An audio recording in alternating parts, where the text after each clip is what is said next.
I want to begin by sharing something with you, and I've got to be careful I don't spend too much time on this, but we've talked about the difficulty of studying the Bible in a bird's eye view and a worm's eye view, two different ways. One's to back away, and that's what we're trying to do, cover 15 Bible periods of history in 8 or 9 classes is really a difficult thing to do. But I ran across this statement. It's written, it comes from one of the Christians. He was born in 354 A.D. So a little over 300 years after the church, and he studied the Bible. And he talks about in-depth study of the Bible. And I don't know if you can read that or not, but let me just read it to you in case you cannot. I'll make some comments as we go through it. The Christian scriptures are so deep that even if I studied them to the exclusion of everything else, from early childhood to worn-out old age, with ample leisure and untiring zeal, and with greater capacity of mind than I possess, being smarter than I am, each day I would still discover new riches within them. Think about, I don't know how long you've been in the church, but the longer in the church, the deeper you can study. And then he says, the fundamental truths necessary for salvation are found with ease in the Scriptures. Aren't you glad? Think about how deep the Scriptures are, but the things most important to our eternal salvation, you've got to have help to misunderstand what those verses say.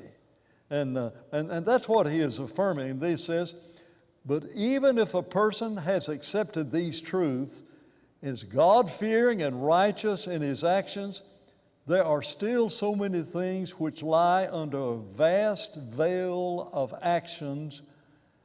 There are still many things which are under the vast veil of mystery. Through reading the Scriptures, we can pierce this veil and find the deepest wisdom in the words which express these mysteries and in the mysteries themselves. You got to hear that. Look at every word. It's the way we've been talking about it. When you read the Bible, look at every word. And he says, here's the mysteries of the gospel, the profound mysteries of the gospel.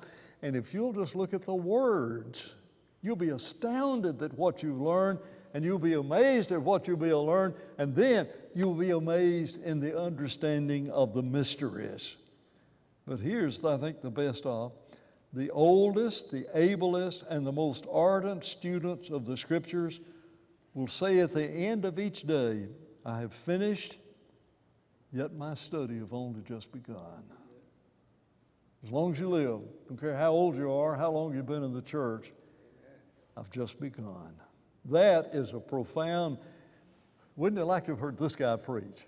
But I mean, it's obvious how much time he'd spent studying the Bible. Now then, let's speed up. We've got a long way to go. Let's talk about these 15 years of Bible history, and we're changing the wording in the 15 years of Bible history somewhat because there's different ways of dividing it up into 15 periods, and we had antediluvian and postdiluvian, and that's the way that I learned it some time ago, and that's there's a whole lot easier way to learn it, and that is, here's the outline that we'll use, covering the same topics and dividing it slightly different, but from the creation to the flood to the patriarchs to Egyptian bondage to the Exodus, and go all the way from there through the time of Joshua and Judges and the period of the kings, the divided kingdom, the kingdom of Judah alone, captivity, restoration, between the testaments, and then you get to the New Testament. And that's what we're going to study. Now, what we have studied is the creation and the flood and the patriarchs. Go ahead and put that next slide up, because we're trying to just put in the background some things right now, lightening the brightness of some of the words that are there. That's what we've studied thus far. Now tonight we're going to go into another study and add to the studies that we've already had. And so the next slide shows that we're talking about the Egyptian bondage and the Exodus. That's a massive amount of material to cover. Really, if you'll stop and think about this, It's the story of the life of Joseph and Moses. And whenever you talk about the Exodus, that's all Moses. And the next one is really Joshua, the conquest of Canaan. So what are we studying tonight? Well, we've talked about the creation. We've talked about the flood. We've talked about Abraham, Isaac, and Jacob, calling them the patriarchs. Let's talk about where do the Bibles go once you get to Abraham, Isaac, and Jacob? Well, we closed last week with talking about the threefold promise that God made to Abraham. He made it to Isaac, we made it to Jacob. We spent time last week looking at verses in the book of Genesis where God 3 times says the same thing. Make of you a great nation, put you in a great land, and someday send a great Savior. I don't know about you, but I'm a visual learner, and it really helps me to study maps. And so go ahead and put that next slide up, because it has on it the boundaries of the promised land. What are we talking about? That which God promised to Abraham and Isaac and Jacob. Now Abraham was from Ur of the Chaldees. Anybody want to tell me where Ur is? Anybody know the name of this river right here? It's an important Bible river, okay? And it's the river Euphrates. And Ur is right down here in this area in this generation. So God calls Abraham, goes up to Haran, then comes down into this land, and God tells Abraham, you walk all over this land and I'm going to give it to you. Makes the similar promise to Isaac. Someday I'll make a great nation of you, I'll send a great Savior, and someday, I'll put you in a great land, and someday I will send a great Savior. Now, how does that transpire? How do we get Abraham and Jacob, how do we get them down here so we can talk about Egyptian bondage? Well, let's look at another map, because on it we've got the location of Joseph and of Moses. And we've got this limited place. I don't like maps that are too busy. I'm about to put the next slide up. It is not nearly as busy, but I'm going to put a busy slide up tonight of a map, and I hate them because I can't find anything on it. So what we've done is we've taken this map that had no names of this river, no names of the Tigris River, no marking of Ur, no marking of the place where the ark landed, and we've put on here the promised land, the land of Canaan. And then we've got the land of Egypt, and we put on here the Red Sea, because that's going to be a part of our study tonight. And I would encourage you to go use those maps in the back of the Bible. I mean, I really, really would. I'm not sure if our pew Bibles have any things like that. But how do you get the children of Abraham, Isaac, and Jacob? How do you get them down to the land of Egypt? It has to do with Joseph. Let's look at the map that shows Joseph, and the next map shows where Joseph is.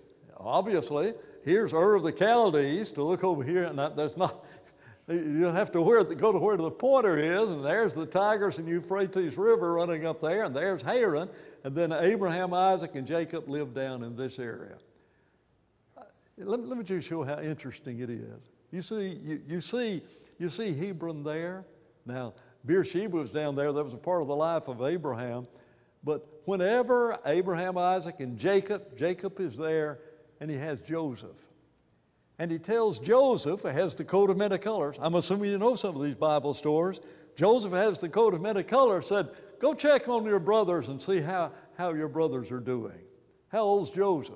Well, he's 17 years of age when he gets down here in the land of Egypt. So he's 17 years of age. And I want to know how many of you who have a 17-year-old child would trust them at age 17 to get all the way from Hebron all the way up here to Shechem. You know how far that is? It's 50 miles. And he did not have a GPS.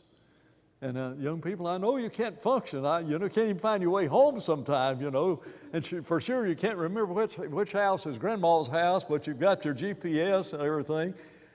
He's a teenager. Now his brothers are up here in Shechem, and so he says, you go 45 miles up there, and check on your brothers and how they're doing. Would you send your child on a 45-mile journey? It just shows you something about Joseph and something about the maturity of individuals who are there.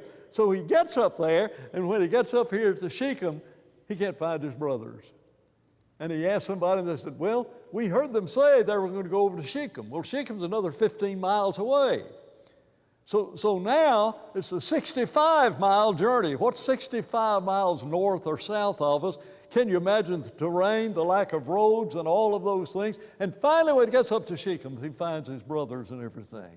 That's when his brothers sell him, and that's when his brother send him down here to the land of Egypt.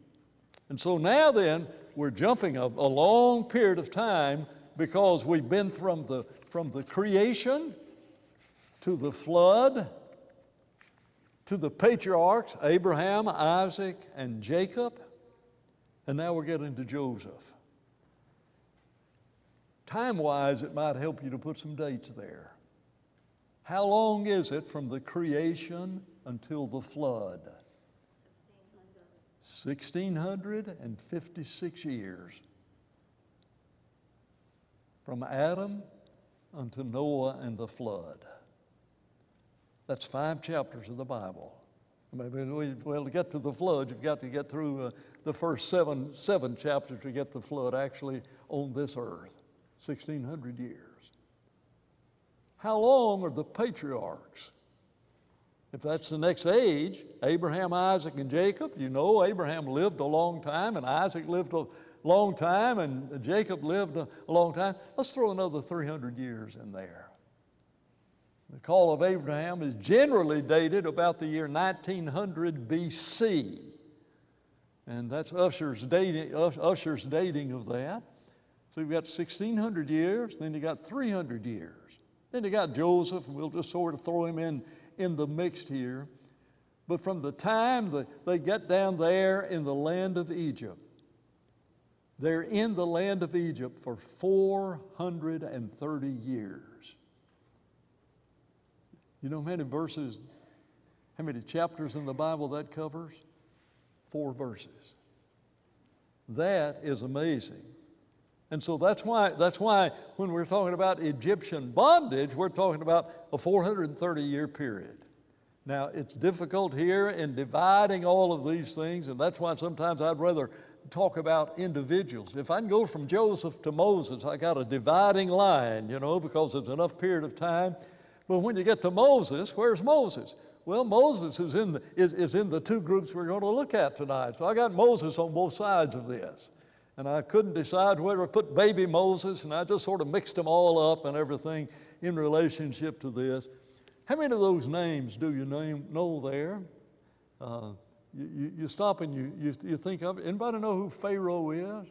Yeah, I think I know. Yeah, Joseph. Yeah, that one I know.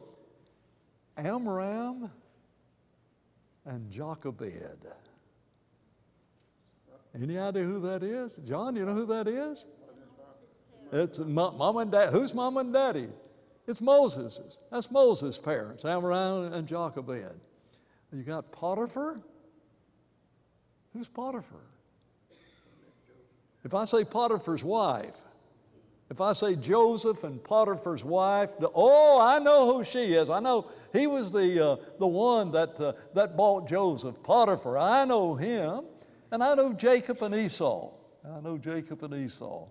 And then I put on here Ephraim and Manasseh, just because of the lesson we talked about, in a bulletin article about Manasseh and everything and things of that nature. Read last week's bulletin and you'll understand why I've got Ephraim and Manasseh here. Geographically, where are the places? During this period of time, geographically, what are we talking about? It's almost all Egypt, isn't it? Because the next thing's going to be the Exodus, and that's going to be period number 5 that we're going to cover in the latter part of our class tonight. But geographically, where we're talking about? Well, if go ahead and put up that next slide. I've listed 3 places, and I put the river and I put the the word Nile and put some question marks after it, where do you find baby Moses? Somewhere in the waters down there in the river, and I would assume it's the Nile River. The Bible doesn't specifically mention that place, but wait a minute. Goshen? You know, you've heard of the lands of Goshen? Well, that's some slang word. Did you ever heard anybody use the word lands of Goshen when they, as an exclamation? Well, lands of Goshen, I didn't know that. I didn't know if you ever heard that or not, but you go back, if you're as old as I am, sometimes you hear that kind of language that's used. Goshen. Well, if we can, we'll talk about it in just a minute. And then we put Mount Sinai here because it's a part of the time of the Egyptian bondage, even though it's really a part of the Exodus. How old is Moses when he dies? 120. Where do you spend the first third of his life, the next 40 years? Where is he? Where's Moses? Geographically, where is he? What country? He's down there. He's Pharaoh's son. You know, I mean, he's Pharaoh's grandson, I guess that would be, because the daughter of Pharaoh is the one who found baby Moses and everything. And then where does Moses spend the next 40 years of his life? Not in Egypt. Over there at Mount Sinai. He's taking care of sheep. And so you begin looking at these places, and let's look at that map that has these places on it. It's slide number 13. Whoever's on the slides back there, go to slide number 13. I believe it's the next slide. There we go. It's too busy. Can't find anything on it. You got maps in the back of your Bible. You want some busy maps? Can't see anything on it. And so a few years ago, some of these earlier maps that you saw, I drew my own things and I put. Let me ask you, where is Egypt on this map? Well, you see the promised land. You don't see the Tigris and Euphrates. And so, you know, if you love maps as much as I do, and, you know, I just hope you love them half as much as I do, but here is the boundaries. There's a place here called the River of Egypt, and from the River of Egypt all the way up here to the Euphrates River. That's the promised land. Now Joseph gets us down here into the land, into this land, the land of Egypt. And Egypt, if I were doing this map, I'd make Egypt a lot bigger word to show it includes all of this Nile River, but the land of Goshen. The land of Goshen has something really important to do with your life. It's where you get my pillows for $29.95. Have you seen that commercial about the best cotton on earth? Have you seen that? And he even names that by place. Giza, I think, is what he calls it, Giza. And if you look at that map, it's right up in here. You see that? That is one of the commercials you see all the time. You know, my pillows. You know what I'm talking about? You've seen that. It has Bible significance. Because when Joseph brings Jacob and his brothers down to the land of Egypt, they're given the land of Goshen. Isn't that amazing? They've left the promised land and they go down to the best land there is down there in the land of Egypt. And sometimes we lose sight of that, and so that's rather important. And so whoever's back there on the slide, well, let's just flip back and forth between slides 13 and 14. I've asked about Egypt. I'll look down at my notes. Where was the water turned into blood? Go back to slide 13. Go back to slide 13. Where was the water turned into blood? Well, down here in the land of Egypt. How much of the water in Egypt was turned into blood? You know the magnitude of this miracle? If every bit of the water, even in the wells, were turned into blood. Isn't that, I want you to look at the magnitude of the miracle when the water in Egypt was turned into blood. And so you've got to see that. Now then, I ask you where the Red Sea is. And I had it on the previous map. I don't want to go to it. The Red Sea, you see right over here, is called the Red Sea. And this is called the Red Sea. You look at a world map, and this comes down, and this is all of Africa, all the way down over here. But this sea extends way down into this area. And so that's just a really, it's not a tributary because there's no water that runs naturally through that. But that's the Red Sea, and that's the Red Sea. So when we talk about the Red Sea in the Bible, it has real significance. And we'll get to the Exodus in a minute, whenever they leave the land of Egypt, they cross the Red Sea. And so when we get to the Exodus, we're going to see a lot of these things. I've got the River Nile. I also point out where Rephidim is.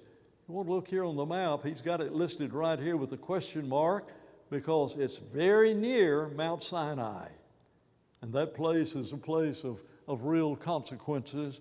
And let's go ahead and go to that next slide. Let's talk a little bit about the events. We've talked about the people that are there in the land of Egypt. We didn't spend much time. Well, let's go back to slide 12. I thought I had Amram and Jochebed on there. Let's go back to slide 12 here. Thank you for putting that up. I saw that a moment ago, and I thought that was the same one we were just looking at. But who's Miriam? She's down in the Exodus. You know who she is? Moses' sister. You see his brother's name up there? Aaron. You see his father-in-law's name? Jethro. Now, it is not true that his big brother was Homer. You may have heard of Homer and Jethro. Homer didn't make it into the Bible, at least in that respect. Though the word Homer is found in the Bible, Jethro is his father-in-law. He plays an important part. And then Amalek. If I say Amalekites, in the book of Exodus, in the time of the Exodus, you're going to run across the Amalekites. I mean, here's their name here, the sons of Amalek. Are you aware? They're in the Bible even before they get to Mount Sinai. You know what happens? The Jews have come across the Red Sea. And they brought a lot of the gold with them from Egypt. In fact, before they left, the night they were leaving, the Egyptians gave them. They didn't borrow it, but they gave it to the Israelites, wanted them to get out of there. And if you'll read it carefully, and so they've got all of these possessions. They're not a nation. They've been dealing with mud bricks. And so the Amalekites, who lived back up in the southern part of the Promised Land, come down there. And they're ready to fight and destroy the Jewish nation. They cannot fight at all. Guess where all of that happened? Rephidim. It happened in in a city called Rephidim. That's amazing, isn't it? And so they come down to Rephidim, and you know who became the general down at Rephidim? Who was the general in Moses' army? His name was Joshua. And so you've got Joshua there, and you've got Joshua there down in that land, and so Joshua's the. Wait a minute, Moses is holding up his hands. You remember that story when he was holding up his hands? He doesn't bother me, by the way, if that's all right. I don't mind him being here. Shouldn't bother any of us. You remember as Moses has his hands holding up to God, the Jews win the battle? How long can you physically hold your hands up? Well, I can do it for a long time. Go home and just see how long you can do it. What does Moses do? He drops his hands.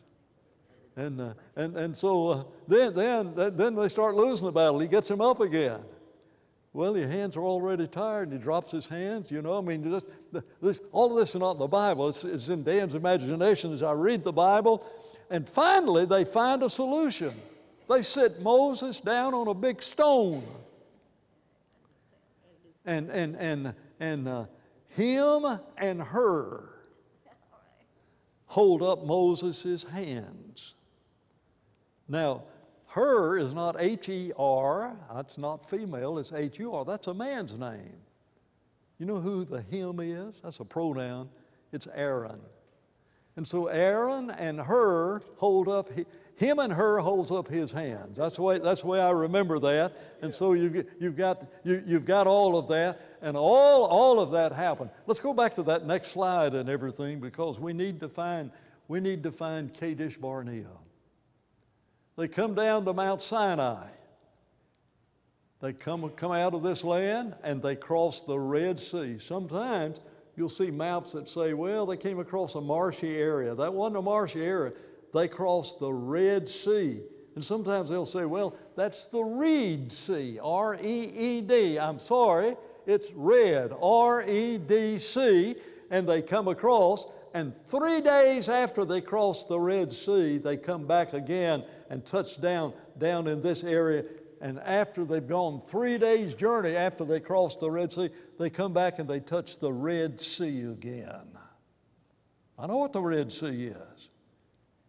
You want to talk about the magnitude of crossing the Red Sea? How many people left the land of Egypt? 603,550 men under 20 years, above 20 years of age left.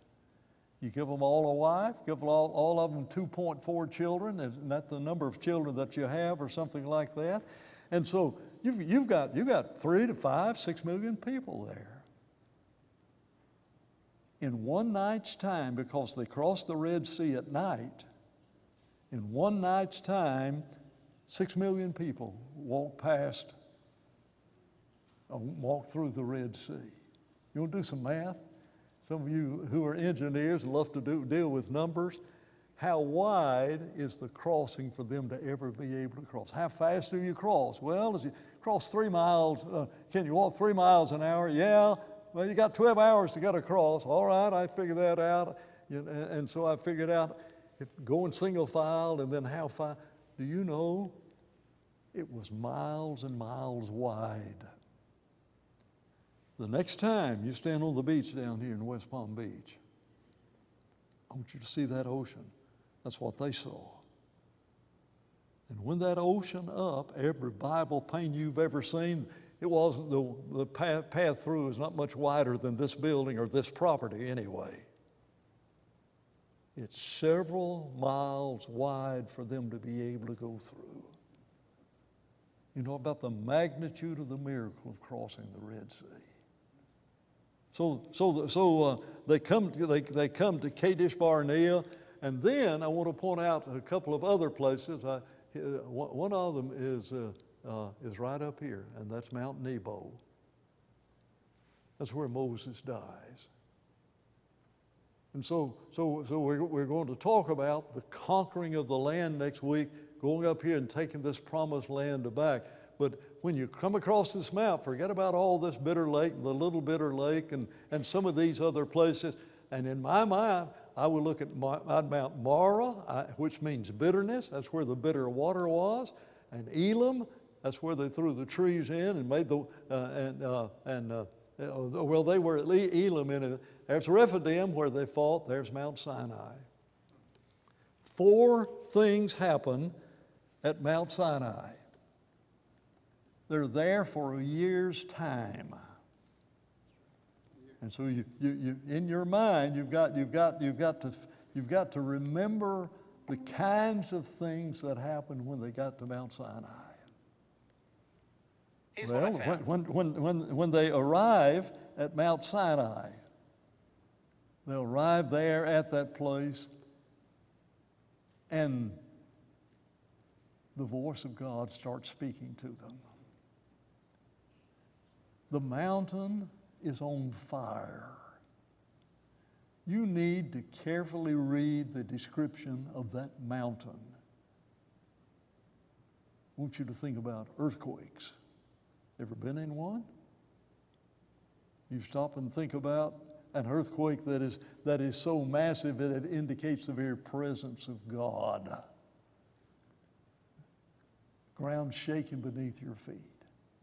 And this mountain being on fire, thunder and fire and smoke. And all of a sudden, the voice comes out of that mountain, and it's the voice of God.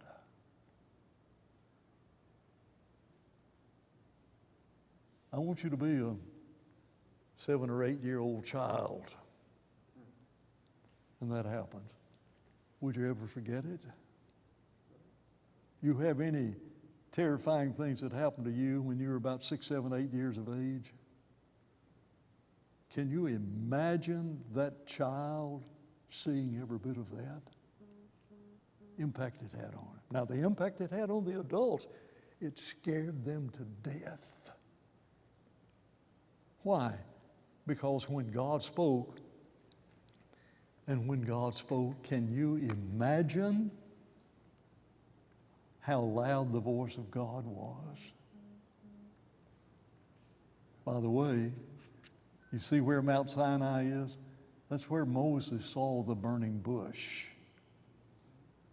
That's where Moses saw the burning bush at Mount Sinai. And so now he's at age 40 when he leaves the land of Egypt, comes down to Mount Sinai, meets his father-in-law and his future father-in-law, and marries Zipporah, Moses' wife, marries her. And then he's 80 years of age when he heads back to lead them out of the land of Egypt. And now he arrives at Mount Sinai. And this time it's not a burning bush. It's a burning mountain. I remember telling this story to my children and trying to help them see the magnitude not of this particular event, but something just like this particular event when I was talking to them about the burning bush. And, we had the two of them, Debbie and David, and it's before Gary, but it's before Gary came into the picture. But I was telling these two this story, and I said, and they went over there to that Who do you want the message? They went over there to this burning bush, and when they arrived over here at the burning bush, somebody started talking. And so I gave my voice of God. Moses, Moses, take off your shoes. You're standing on holy ground. David's eyes got as big as I've ever seen them. He said, Daddy. I knew I'd connected. Daddy, where'd those holes come from? It's holy ground. And so if you hear holy ground, don't think of what a little 4 or 5 year old kid would think of. You know how big sisters are, know it all. She said, David, holy, like Holy Bible.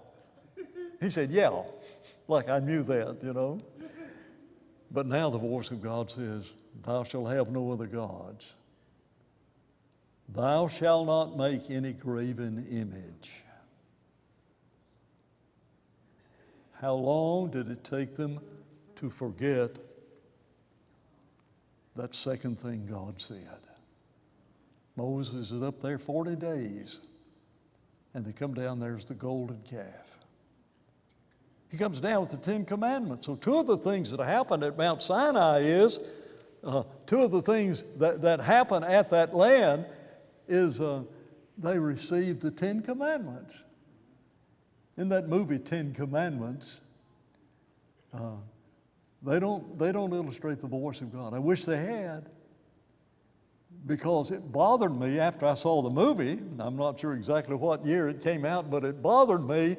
How on earth was it wrong for them to make a golden calf? Because they had not even received the 10 Commandments. They had not received the 10 Commandments in a written form until Moses comes off the mountain. But before Moses ever went up into that mountain, the voice of God said, "Thou shalt not make unto thyself any graven image." Can you imagine how resonant that was? God doesn't do things halfway.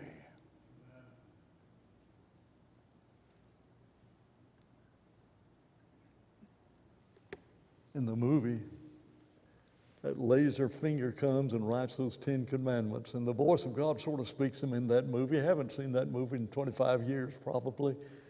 They missed it all. They missed the most remarkable thing. You've got to go, and when you read the Bible, you ought to read these Bibles and be a little 7-year-old boy.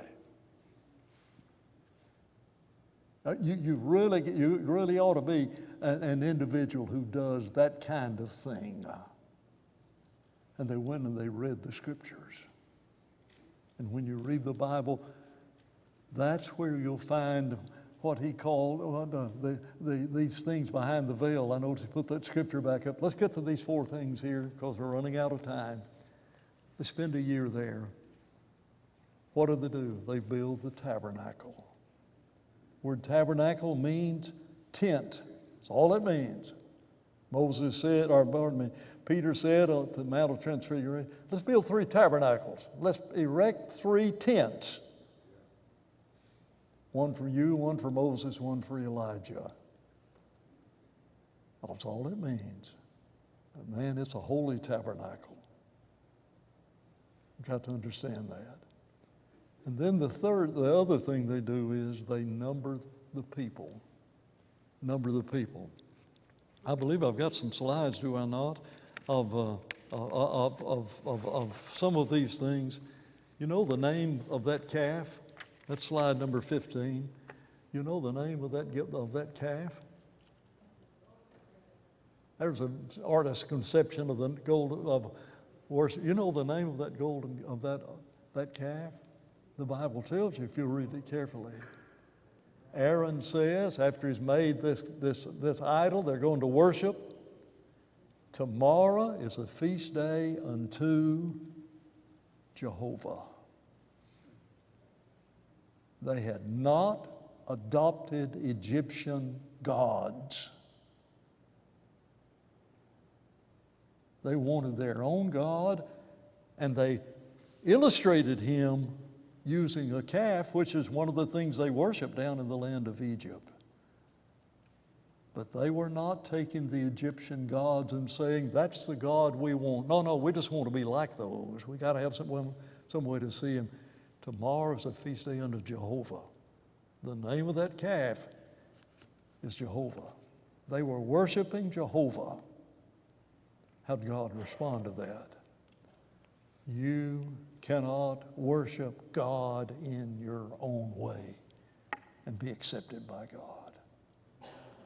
That's an amazing thing. And then that final slide, we got illustrating that, and put that back up, the matter of 4 events that happened there at Mount Sinai. What does that land look like? It's the most barren, desolate place on earth. You've got to keep in mind, though, it was a land that flowed with milk and honey. Promised land was. And so it's possible that this wilderness was not the desolate wilderness that you've seen when you've seen the Israelis and the Egyptians fighting in some of those wars in the last 25 or 30 years down in that area. But it's a very desolate place today. Sometimes wonder what physical marks were left on Mount Sinai itself when that mountain had on that mountain the presence of God. That's it for tonight. We'll take up here next week, and we'll sort of start right here at Mount Sinai again and go to some of these other places. You did a great job putting these slides up. I'm sorry for making it hard jumping back and forth all over the place. But thank you very much for being here.